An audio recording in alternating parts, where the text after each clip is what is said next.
You have almost certainly heard some variation of the story before. I mean, it's a narrative archetype that basically spans across, multiple cultures and centuries. Oh, absolutely. It's everywhere. Right. So, picture a group of noble, persecuted youths fleeing from a tyrannical king.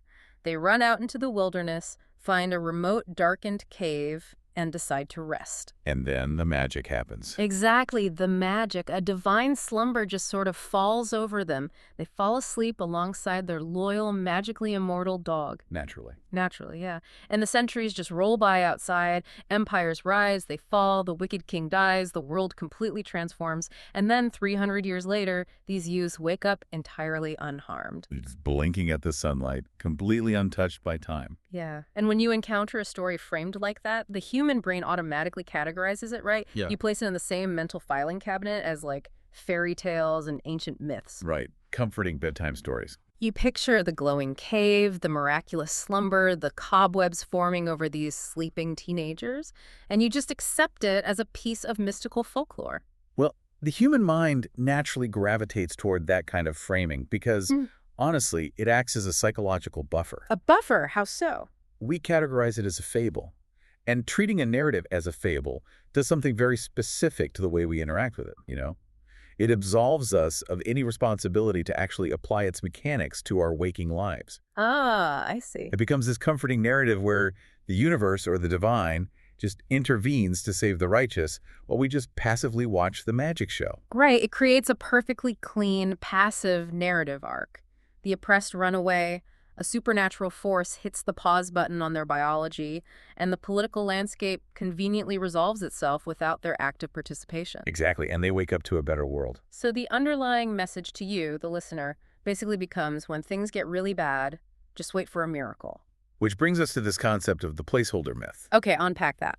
Throughout human history, these profound systemic laws of sociology, economics, and human behavior have frequently been overwritten by these placeholders of superstition. Right. The original text might contain a rigorous, complex analysis of how civilizations actually rise and fall, but over generations of translation and, like, cultural telephone, that empirical science just hollowed out. And in its place, society slaps a magical placeholder. Precisely. We take a literal law of social physics and we dress it up as a fairy tale. Well, today, you and I and you listening to this deep dive are going to completely dismantle one of those placeholders. Yes, we are. We are diving into a really comprehensive analysis derived from a 1988 lecture by the renowned scholar Allama G.A. Parwez. He dedicated his life to stripping away these centuries of accumulated mythology from Quranic texts. Which is no small task. No, definitely not. And specifically, we're unpacking his exposition on the first 22 verses of Surah Al-Kahf. Right, which in traditional circles is known as the story of the people of the cave, or Ashab. Exactly.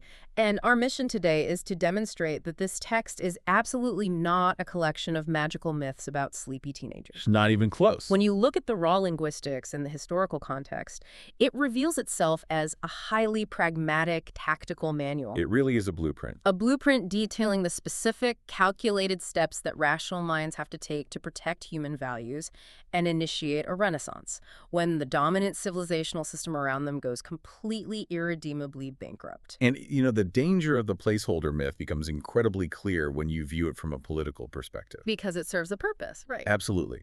The ruling powers, the extractive elites throughout history, have actively encouraged the fairy tale version of this narrative. Right, because a fairy tale about waiting for a magical rescue does not threaten the status quo at all. Exactly. It breeds docility. Yeah. But a tactical manual for ideological revolution, one that details how to systematically withdraw, consolidate an intellectual movement, and overthrow a corrupt hegemony. Yeah, that threatens everything. The myth neutralizes the manual. I look at it kind of like encountering a highly complex, detailed architectural schematic for a load-bearing, fortified structure. Oh, that's a great analogy. If you lack the engineering vocabulary to read the schematic, you might just look at the intersecting lines and shapes and think, what a pretty abstract piece of art. Right? You just hang it on your wall and admire the aesthetic. But an engineer looks at that exact same piece of paper and sees the exact mathematical tension required to hold up a bridge. You're missing the entire functionality because you're viewing it through the wrong paradigm. And Parwez's core argument is that to read this blueprint correctly, we have to bypass those traditional mystical translations entirely. We have to drill down into the etymology. Yes, the root structure of the Arabic vocabulary used in the text. And he begins this linguistic excavation with the very first word of the surah, which is hamd, which in conventional everyday usage is almost universally translated as praise, right? Uttering hamd is usually treated as a ritualistic vocalization, just a way of verbally expressing gratitude or adoration toward the divine. It feels very standard, like a person experiences something good or simply performs a daily ritual and says praise be.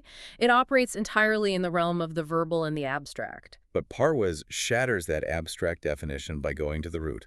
The conceptual application of hamd goes far beyond moving your lips. Okay, so what is the functional definition? It signifies the active, empirical recognition of the profound purpose, the flawless design, and the inherent unfulfilled potential locked inside every single created thing in the universe. Wow, okay. To practice hamd is to fundamentally accept that the material world is not an accident and nothing was created in vain. So it's almost like an engineering mindset applied to the cosmos. Exactly. You look at a raw resource, you recognize its potential to benefit humanity, and you act to bring that potential to fruition. Let's follow the logical mechanism of that definition for a second. If practicing hamd requires you to actively discover and utilize the purpose of the material universe, well, that puts this text on a direct collision course with a massive ideological tradition. You're talking about monasticism. Yeah, monasticism, asceticism, the concept of tark dunya, the abandonment of the physical world. Right. For millennia, various philosophies have taught that the material world is basically a corrupted illusion, a dirty distraction, or a spiritual trap. And to achieve spiritual purity, you're supposed to withdraw to a mountaintop, starve your physical desires, and basically ignore the socioeconomic reality of your fellow humans. Right. So Parwez leverages the definition of hamd to totally dismantle that ascetic worldview. He does, because the two concepts are mutually exclusive. I mean, if you truly recognize the flawless design and purpose of the universe, you can't simultaneously believe the material world is a filthy illusion that has to be escaped. Fleeing into a monastery to meditate in isolation while society crumbles around you is not spiritual elevation. In Parwez's view, it is a direct violation of hamd. Because it's a refusal to engage with the purpose of creation. Right. You are essentially looking at this vast, intricately designed universe full of resources meant to alleviate human suffering and saying, actually, this is all terrible and unspiritual, so I am going to ignore it. You're insulting the architect by refusing to live in the house. That is exactly it. And that refusal to engage means you leave the machinery of society entirely in the hands of those who will exploit it. Right. If the universe possesses inherent purpose, the human mandate is to discover that purpose and harness it for the equitable betterment of humanity.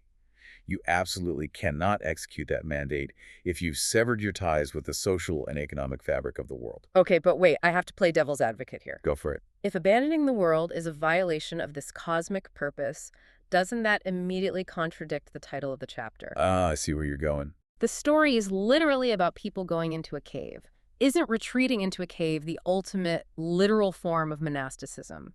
They're leaving the city to hide in a rock. How is that not tark dunya? And that tension is exactly why the linguistic precision is so vital here. Before Parwez redefines the nature of the caves, he points to two specific words the text uses to describe its own methodology. Okay, which set the rules of engagement for how we interpret their actions. Yes.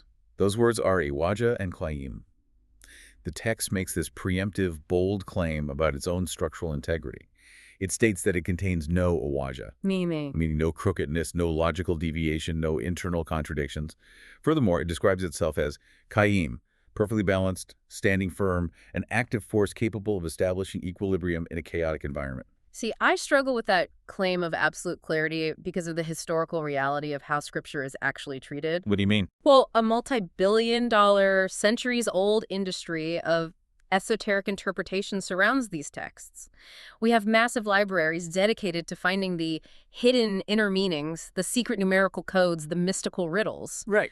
If the text genuinely has no crookedness and is straightforward, Why has an entire class of clerics and mystics treated it like a convoluted Da Vinci Code puzzle? That is the million-dollar question. And Parwez explicitly targets that esoteric industry, arguing that the complication was deliberately manufactured for political and social control. Just consider the economics of knowledge for a second. Exactly. If a constitutional blueprint is clear, logically balanced, and entirely accessible, then any rational human being can read it, understand its mechanics, and apply it to their society. It completely democratizes power. It removes the need for a specialized middleman. Yes. If I can read the manual and fix the engine myself, I don't need to pay the mechanic. But if you can successfully convince the broader public that the real meaning of the text is obscured, that the surface words are just a shell for a secret mystical truth, then you instantly create a dependency. Suddenly, the masses cannot interact with the text directly. Right. They require a specialized class of mystics, priests, or spiritual elites to decode it for them. And Parwez highlights historical traditions used to justify this exact intellectual gatekeeping. Like what? He points to a famous, heavily debated tradition attributed to the historical figure Abu Huraira.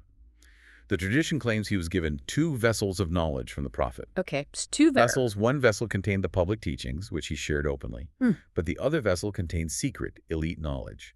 And he claimed that if he ever revealed the contents of that second vessel, his throat would be cut. Wow. That is the ultimate setup for an exclusive club. It really is. It fundamentally claims there is a tier of elite, hidden knowledge that the common people are too ignorant or too fragile to handle. It justifies a hierarchy where the people at the top get to dictate reality because they have access to the secret vessel. And Parwez uses the text's own self-definition, Iwaj, no crookedness, to reject that tradition and that entire framework entirely. Right. A message designed to trigger a global transformation of human behavior cannot operate as a convoluted riddle accessible only to an initiated elite. The mechanics of the blueprint must be transparent. So if we accept that the text is a clear, functional manual, we have to look at the core terms of the story without the lens of magic. Exactly. Let's return to my earlier pushback. If they aren't retreating into the cave to be magical monks escaping reality, what functionally is the cave? The Arabic term is Al-Kahf. Viewed through the lens of a socio-political blueprint, Al-Kahf represents a highly calculated strategic withdrawal. A strategic withdrawal. Yes. You must look at the environmental triggers. There are historical moments when the public square becomes so toxically monopolized by a tyrannical system that open discourse, legal reform, and public opposition become utterly impossible. Like the state has achieved total spectrum dominance. Exactly. In that specific scenario, engaging in a direct frontal clash is suicidal. It's futile. But as we established with the concept of Hamd, abandoning the world permanently is also unacceptable. So you're caught between martyrdom without impact or cowardice without purpose. Exactly. So the alternative is the cave. You create a secure, underground ideological space. Yeah. A safe house. Okay, I see. You systematically withdraw your intellectual and moral resources from the corrupt system to prevent them from being consumed. You preserve human dignity, you consolidate the core principles of your movement, and you engage in the rigorous planning required for a future counteroffensive. So the cage is not a place of passive hibernation. It's a hyperactive incubator. I picture it kind of like a massive technology infrastructure migration. Like the current operating system running the society is fundamentally compromised. It's riddled with malware. It's crashing. Oh, that's perfect. You don't just keep writing code on the infected server, but you also don't throw your computer in the trash and go live in the woods. Right. You don't abandon technology. No, you pull your engineers offline. You build a secure, air-gapped server, the cave, where you can build version 2.0 of the operating system in total secrecy. You're isolated, yes, but you are working intensely toward the moment you can push the new system live. That analogy perfectly captures the intentionality of the withdrawal. And Parwez pairs the concept of Al-Kahf with the very next crucial term in the text, Al-Requiem, the inscription. The inscription. Traditional commentaries often gloss over this word or treat it as a minor detail, perhaps the name of the dog or just a plaque on the wall. But Parwez elevates it to a central pillar of the blueprint. So what does Requiem represent?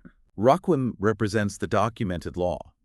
It is the written principles, the concrete manifesto that defines the boundaries and goals of this underground movement. Which makes sense because an ideological movement cannot survive purely on vibes or oral tradition, especially when under extreme pressure. It absolutely cannot. It requires a codified constitution so that the group maintains its structural integrity while in isolation.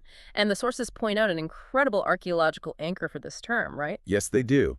Historically and geographically, Araquim is heavily linked to Petra. The ancient capital of the Nabateans. Exactly, carved directly into the rose-red rock cliffs in modern-day Jordan.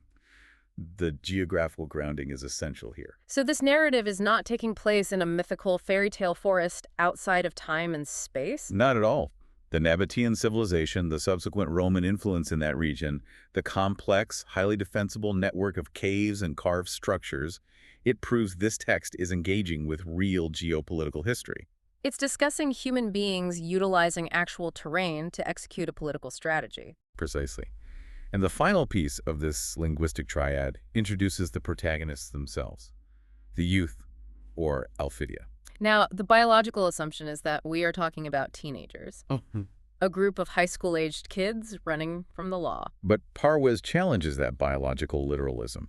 He argues that Phidia, in this context, describes a state of intellectual vitality, not a specific chronological age on a birth certificate. Interesting. So what are the defining characteristics of youth in this sense? Neuroplasticity, the capacity to absorb new information, the flexibility to adapt, and most importantly, the audacity to question inherited norms. It's basically the absence of the sunk cost fallacy. Exactly. When a person has lived under a broken, exploitative system for 50 years, they've often made countless moral compromises just to survive. They've bought into the system, their identity is tied to it. So when someone points out the system is corrupt, the older generation defends the system, because defending the system means defending their own life choices. They view the fossilized dogmas of the status quo as just, the way the world works. Right? It requires the intellectual state of Fitya minds, untainted by those compromises, to look at the emperor and state clearly that he has no clothes. It takes that intellectual youth to spot the glaring contradictions in the society's foundation and actually possess the moral courage to refuse compliance. So, synthesizing Parwez's linguistic analysis, we are not looking at sleepy boys magically napping at a rock. No. We are observing an intellectual vanguard, the Fitya, operating on a rigorously documented, logically balanced constitution. The Raquim executing a highly calculated strategic withdrawal, the Kahf, to preserve their movement and plan a systemic resistance. That completely rewires the narrative. It really shifts the entire genre of the text from fantasy to political science.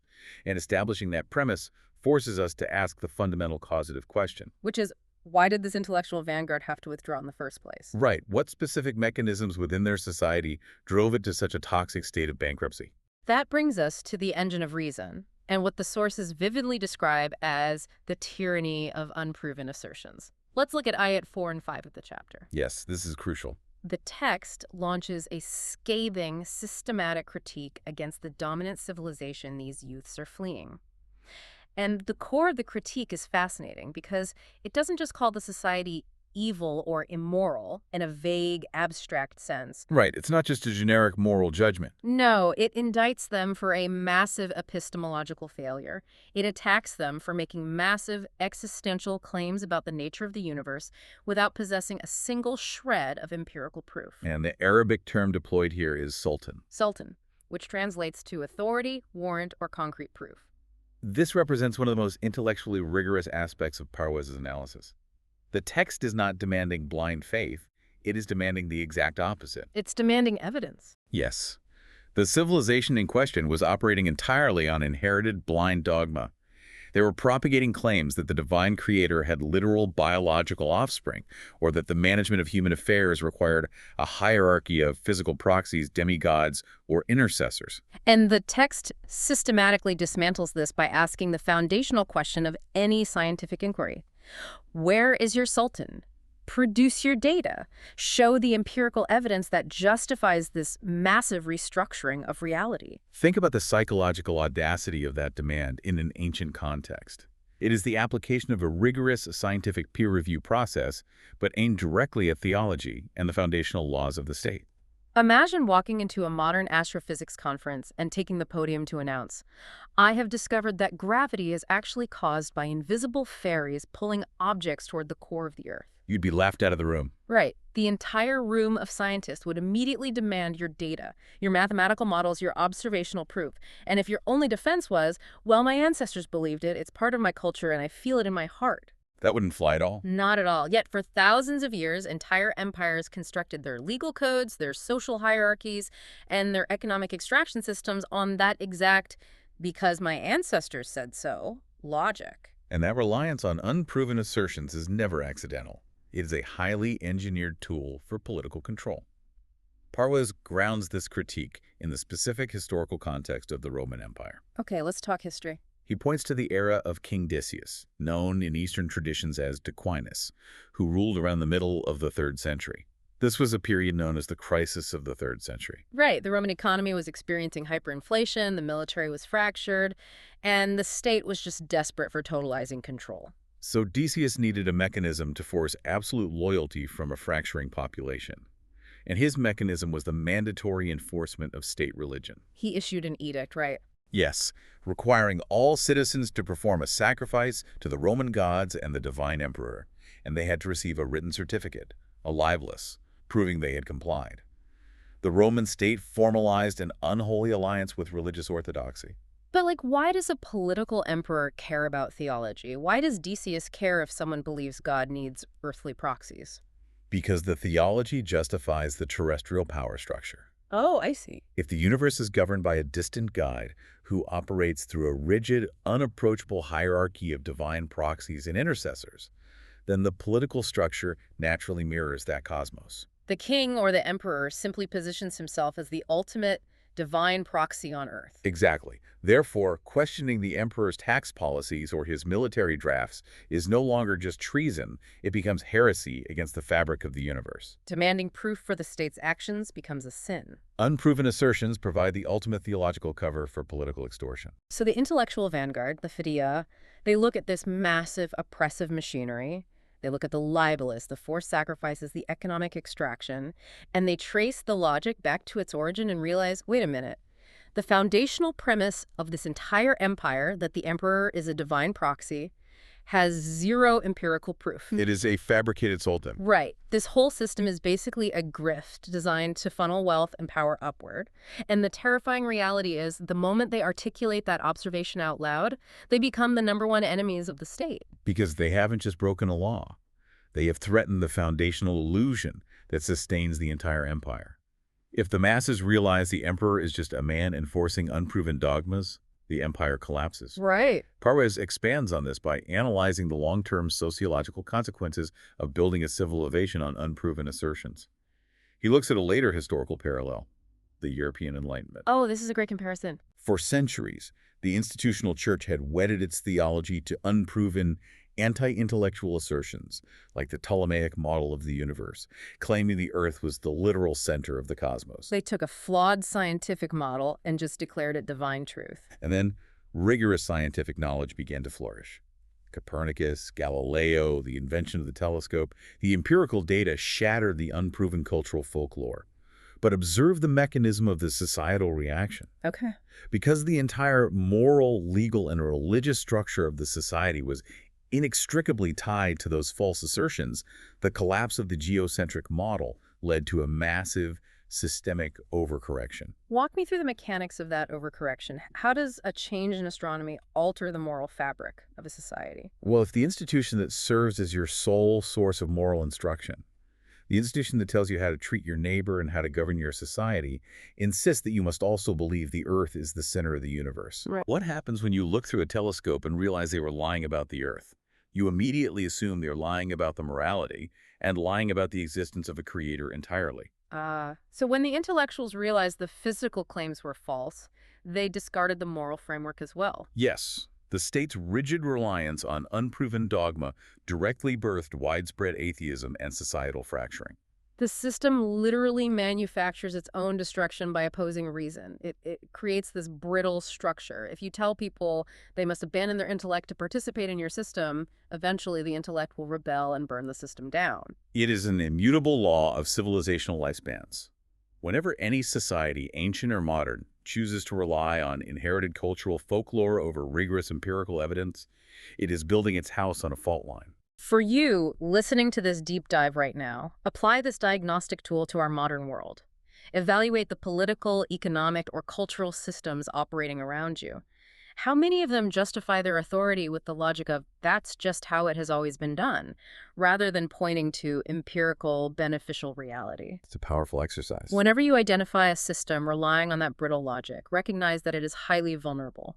Once the intellectual youth of that era, the modern Fidya, spot the contradiction and demand the sultan, the proof, the countdown begins. That collapse of that system is mathematically inevitable. That concept of mathematical inevitability transitions us directly into the mechanics of societal survival.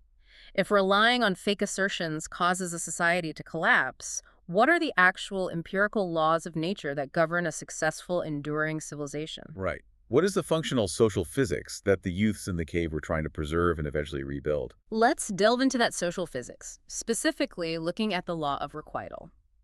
Parwez unpacks Ayat 7 and 8, where the text describes the material world as a canvas of adornment. The Arabic word used is zinat. Zinat. The text states that this adornment, all the beauty and resources of the earth, exists to test who is best in conduct. Now, coming from a background steeped in traditional readings, my immediate instinct is to interpret this as a cosmic, moralistic game. Which is very common. Yeah, I picture the divine sitting above the clouds with a clipboard, watching to see if I get distracted by the shiny toys of the material world, or if I ignore them to pray more. And that interpretation is the exact monastic misunderstanding that Parwez is trying to dismantle. Okay, so what does it actually say? The phrase, testing who is best in conduct, is not describing a psychological game played by a deity. It is describing raw, inescapable natural law. It is the law of requital, or mukafadi amal. Yes. In the physical sciences, every action has an equal and opposite reaction. In social physics, actions have inherent, inescapable societal consequences. The material world, the zenat, represents a massive, complex reservoir of resources. Okay. The test is the observable metric of how a society chooses to interact with, distribute, and utilize those resources. So we are moving entirely out of the realm of private, mystical morality and into the realm of macroeconomics and resource management. They are completely intertwined. If a civilizational system is built on hollow, extractive material wealth, the elite hoard resources, exploit the labor class, and prioritize the accumulation of shiny, non-productive assets over human development and infrastructure, that system carries the biological seeds of its own destruction. Wow. The text warns that such a society will inevitably be reduced to a barren wasteland. Parwez deploys a highly effective agricultural analogy to clarify the mechanics of this law. He asks us to consider a highly fertile field. I love this analogy because it directly targets the thermodynamics of society. It explains why the abandon the world mindset is structurally fatal. Imagine you possess a beautiful, incredibly fertile plot of land. The monastic ascetic approach dictates, this land is a material distraction. If I plow it and plant seeds, I will become attached to the harvest. To maintain my spiritual purity, I must refuse to touch it, walk away, and meditate in isolation. Right. What physically happens to that fertile field if you apply that philosophy? Entropy immediately takes over. I mean, if you abandon a fertile field, it doesn't remain a pristine, empty patch of dirt. Nature abhors a vacuum. Exactly. Weeds immediately take root. Invasive pests move in. The topsoil degrades, and within a few seasons, it becomes an impenetrable, useless thicket. The field doesn't stay pure. It becomes fundamentally corrupted by neglect. And the material world operates on the exact same principle. The public square, the economy, the political institutions, these are not inherently evil, but they're not static either. They are resources that require active, rigorous, constructive cultivation by moral agents. So if you just leave them alone. If rational, ethical people abandon the political and economic spheres because they view them as dirty or compromising, then corrupt, extractive individuals will immediately fill that power vacuum. They will cultivate the field to produce toxic weeds that choke the vulnerable. Yes. True spirituality, in Parwez's analytical framework, is the willingness to get your hands dirty. It is the arduous work of cultivating the socioeconomic field so it produces equitable nourishment for the entire population. That reframes the entire concept of morality. It means you are not just allowed to participate in the material world, you are morally obligated to engineer better systems within it. Absolutely. And this leads to a profound philosophical distinction in the sources regarding how we structure those systems, specifically concerning the dynamic between rights and responsibilities. This is perhaps one of the most vital critiques the text offers regarding modern societal structures. It addresses a fatal flaw in how we currently conceptualize social justice.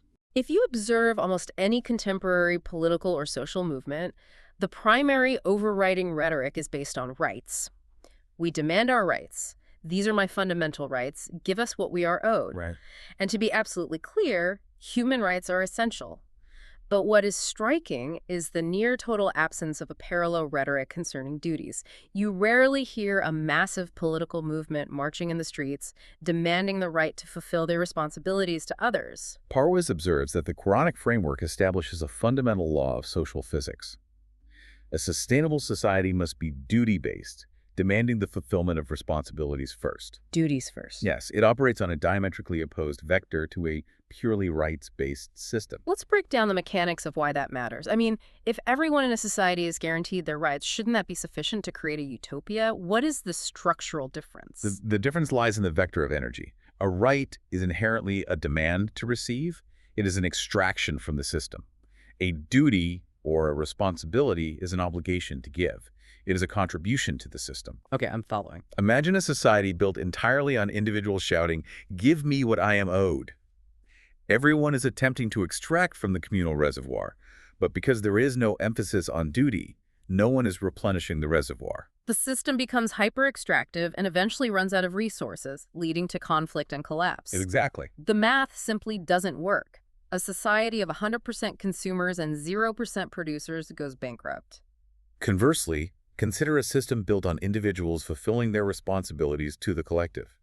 If my primary systemic duty is to ensure that my neighbor is fed, educated, and physically secure, and my neighbor's duty is to ensure the exact same, for me, what is the mathematical result? Human rights are naturally generated and fiercely protected as a ubiquitous byproduct of mutual responsibility. Yes. Rights are the harvest. Responsibilities are the act of planting the seeds. Wow. So if an entire society stands in an empty field demanding a massive harvest of rights, but no one has performed the duty of planting the seeds, the entire society is going to starve to death while screaming about justice. That is exactly it. This perfectly explains the Roman system of Decius that the youths were fleeing.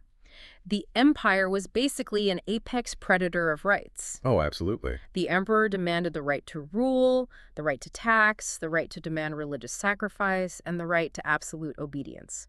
But the state utterly failed in its duty to provide justice, equity, or truth to the populace. It was a system built on pure extraction, violating the fundamental law of requital. The Fitya, the intellectual youths, analyzed the data. They saw the systemic rot. Right. They recognized that the societal field had been taken over by toxic weeds, and they knew the economic and political collapse of the empire was mathematically inevitable. Which brings us to the operational phase of the text. They knew the collapse was coming, so they initiated their strategic withdrawal. They headed for the cave. Right. This transitions us to the granular tactical reality of the text and the actual security protocols they implemented to survive. This is where the narrative strips away all the magic and becomes an incredibly tense, gritty manual for survival. It is a masterclass in operational security. Let's examine the sleep itself. Okay. For centuries, traditional translations and sermons have depicted God casting a magical, suspended animation spell over them, placing them into a deep slumber for 300 years. Right. But if we reject the Rip Van Winkle magical coma, we have to explain the text.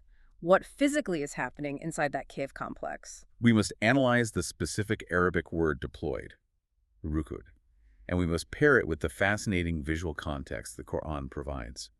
You would think them awake while they were asleep. Okay. Parwez frames this not as a supernatural stasis, but as a brilliant, highly disciplined security protocol. Rukud does not exclusively mean a decades-long coma.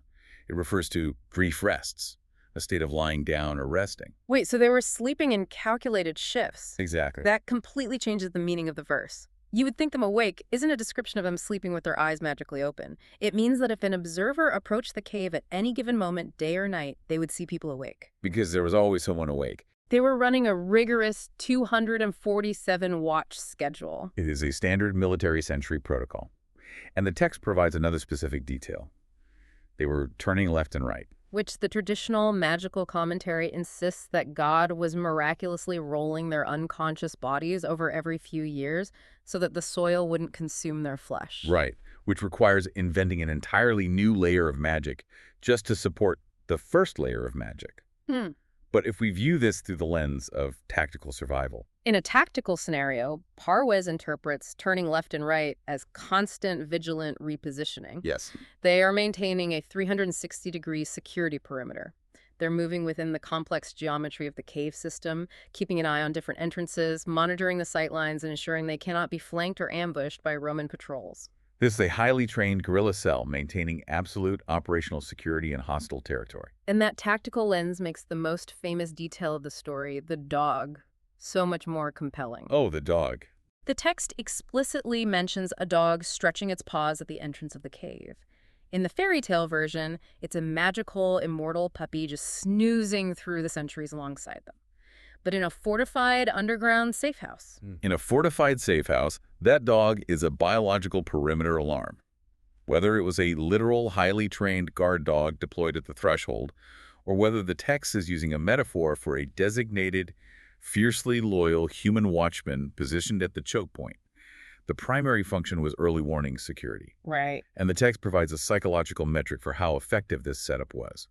It explicitly states that if an outsider were to accidentally look into the cave, the visual of the setup would be so intensely intimidating that the observer would turn and flee in sheer terror. That is the ultimate proof against the fairy tale. I mean, a Roman soldier or a local shepherd does not flee in sheer heart-pounding terror from a group of unarmed teenagers taking a nap with a puppy. No, of course not. You flee in terror because you peek into the darkened entrance of a cave and you realize you have just stumbled upon a heavily fortified, deeply entrenched position. Right. You see a fierce guard dog baring its teeth. You see armed, highly disciplined sentries shifting positions on high alert, and your brain instantly calculates, if I take one step inside that cavern, I am not coming out alive. It was a hardened stronghold. They created a defensively unassailable position. They survived the immediate purge by the state. And then the narrative shifts. Eventually, the time in the cave ends. They wake up. And the specific word used here is Bath. Yes, Beth. And Parwez points out that Bath carries immense political and historical weight, correct? Yes, it does. In traditional religious contexts, Bath is heavily associated with resurrection, literally rising from the dead at the end of time. But linguistically and sociologically, it means to spark a profound awakening. Oh, like to launch a movement. Exactly, to rise up with renewed energy for a specific cause. The Ba'ath political party in the Arab world, for example, derived its name from this exact concept, a renaissance, a rising up to forge a new political reality. So they aren't just stretching and rubbing the magical sleep out of their eyes. The incubation period is over. The tactical withdrawal has served its purpose. Yep. The version 2.0 of their ideological movement is ready to be launched into the public sphere. But observe their methodology. They do not just blindly charge out of the cave waving banners. No, they execute a highly calculated, risk-averse reconnaissance mission. Yes. They select one member of the vanguard and send him into the city with a specific silver coin warrock to procure pure food. Let's analyze the parameters of this intelligence-gathering mission, because the instructions the vanguard gives to their operative are incredibly specific regarding operational security. Extremely specific. He is instructed to act with extreme caution. The text describes him acting as an invigilator. Meaning he has to be highly observant, absorbing every detail of the socio-political climate while drawing absolutely zero attention to his own presence. Right. He is testing the waters. Yeah. Has the political landscape shifted? Did the hyperinflation of Decius's reign finally collapse the empire? Is the oppressive system still actively hunting dissidents? Or is there an opening to introduce their new ideological framework? Exactly. And the text provides the exact justification for this extreme paranoia. The vanguard warns the operative that if the state apparatus identifies him and traces him back to the cave, they will face two specific consequences. What are they? They will be stoned to death, or they will be subjected to forced assimilation back into the corrupt state religion. See, that single verse completely annihilates the magical slumber party narrative. I mean, if they were simply innocent, apolitical youths who fell asleep in a cave by divine accident, why would the massive apparatus of the Roman state want to stone them to death upon discovery? Exactly. Empires do not waste resources executing people for taking naps. No. You execute people for treason. You execute them for sedition. You execute them because they pose a structural threat to your power. Yes. The threat of stoning proves, beyond a shadow of a doubt, that these youths were an active, highly organized, underground political threat. They possessed a documented anti-imperial manifesto, they controlled a fortified base of operations, and they were actively plotting to dismantle the economic and religious hegemony of the state. Which brings us to one of the most tragic and profound ironies of human history, a point Parwez highlights with immense power. Consider who these people actually were. Right. These youths were highly strategic, hyper-rational revolutionaries. They stood up against a corrupt, anti-intellectual superpower.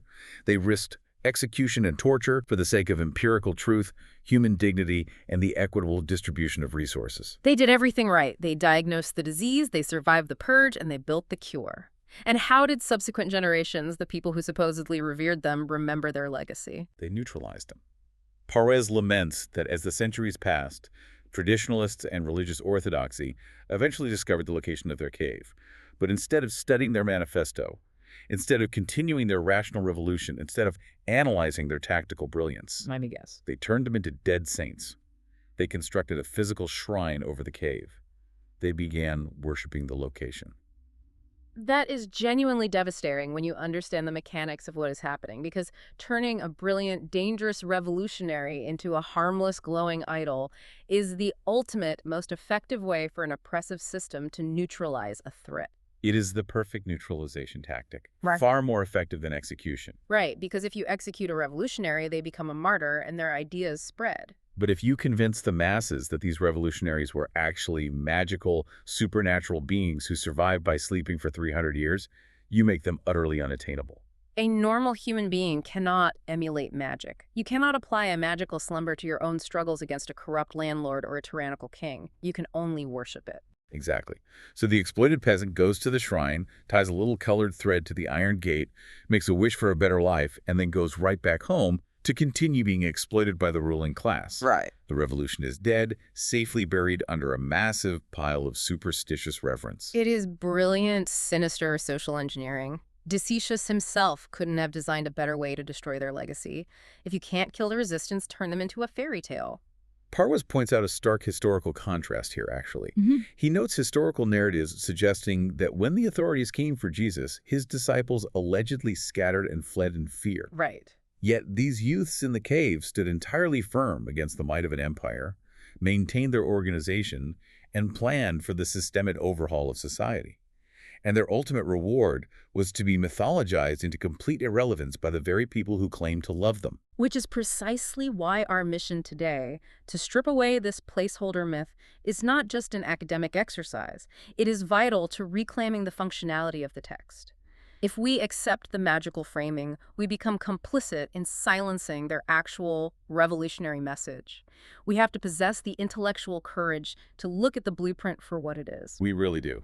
While we have covered an immense amount of conceptual ground in this deep dive, we have unpacked the linguistic reality of Hamd and the rejection of monasticism. We explored the devastating critique of unproven assertions and how relying on dogma shatters civilizations. We analyzed the social physics of the fertile field. The mathematics of duties versus rights, yes. And we broke down the gritty, tactical reality of the cave's security protocols and the tragedy of their neutralization. But there's one highly famous, almost ubiquitous part of the story remaining. Oh yes, the ultimate distraction. The ultimate distraction, and Parwez addresses it at the very end of this section. Right, the notorious debate over the numbers, detailed in Ayat 22. The text outlines this bizarre historical argument. It says, some will say there were 3, the dog the 4th, others say 5, the dog the 6th, guessing at the unseen, and some say 7, the dog the 8th. Right. And historically, theological scholars and commentators have spent lifetimes furiously arguing over this. They write volumes trying to prove exactly how many biological humans were physically present in that cave.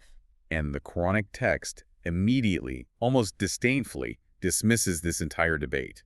It explicitly categorizes the argument as guessing in the dark. Arguing over the exact head count in the cave is a fatal intellectual distraction.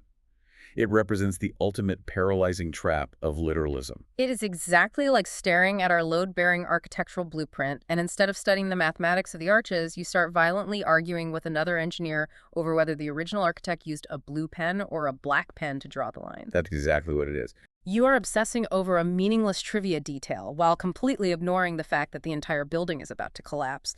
You are missing the entire point of the civilizational laws being discussed. The narrative was never designed to be a trivia question about ancient demographics.